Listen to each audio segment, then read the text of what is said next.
বিপুল, কেমন আছিস রে ভাই? অনেক দিন পর দেখা হলো। আল্লাহর রহমতে ভালো ভাই রে। রায়হান মুন্না, তুই তো এখন হুজুর হয়ে গেছিস, বদলে গেছিস অনেক। আলহামদুলিল্লাহ, বদলানোর দরকার ছিল ভাই। একদিন রাতের বুকে এমন এক ডাক শুনেছিলাম যা আমার পুরো জীবনটা বদলে দিয়েছে। কিরকম ডাক রে রায়হান? তুই তো আগেও মসজিদে যেতি না, এখন 5 ওয়াক্ত জামাতে তুই থাকিস। চোখে পানি। ভাই শুনবি?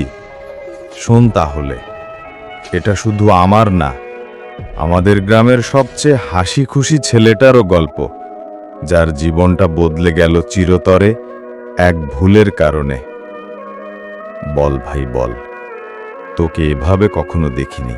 গত বছরের শীতকালে গ্রামের মোড়ে দোকানের পাশে আড্ডা দিতাম আমরা।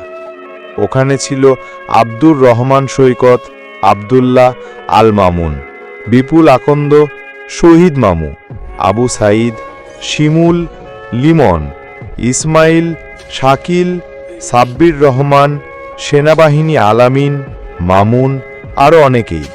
সবাই মিলে গল্প করছিলাম আমরা। কিন্তু তুই তখন শহরে ছিলি। সে রাতে ফাহিম অনেক হাসছিল। ওর ফোনে নতুন বাইক কেনার ছবি দেখাতো। বলছিল, এবার একটু ঘোরাঘুরি করব ভাই, টেনশন ছাড়াই, নামাজ কালাম পরে হবে।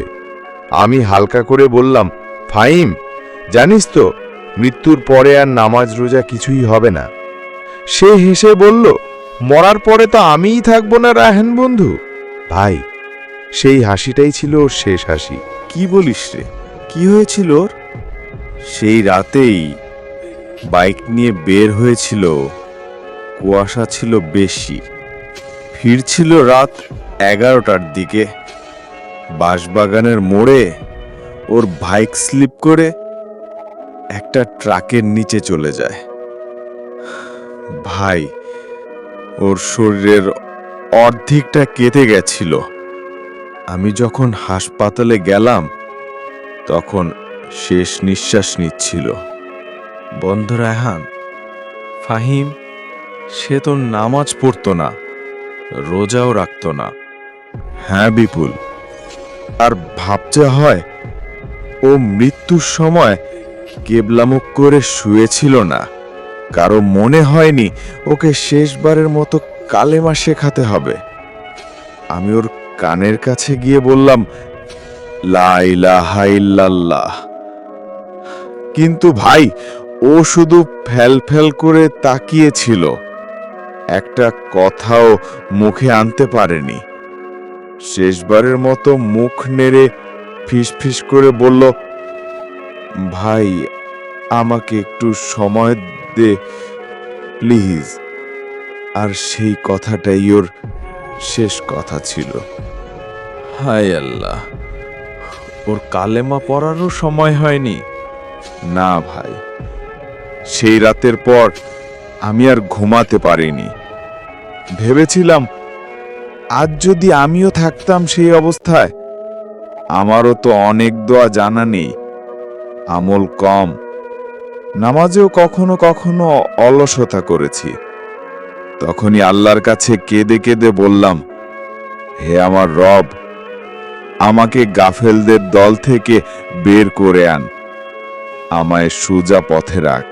ভাই বিপুল, আমি এখন প্রতিদিন একটা দোয়া শিখি আর আমার ছাত্রদের শেখাই। আজকে তোকেও একটা দোয়া শিখাই।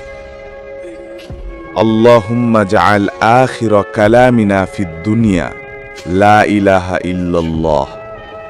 হে আল্লাহ, আমাদের দুনিয়ার শেষ কথা যেন হয় লা ইলাহা ইল্লাল্লাহ।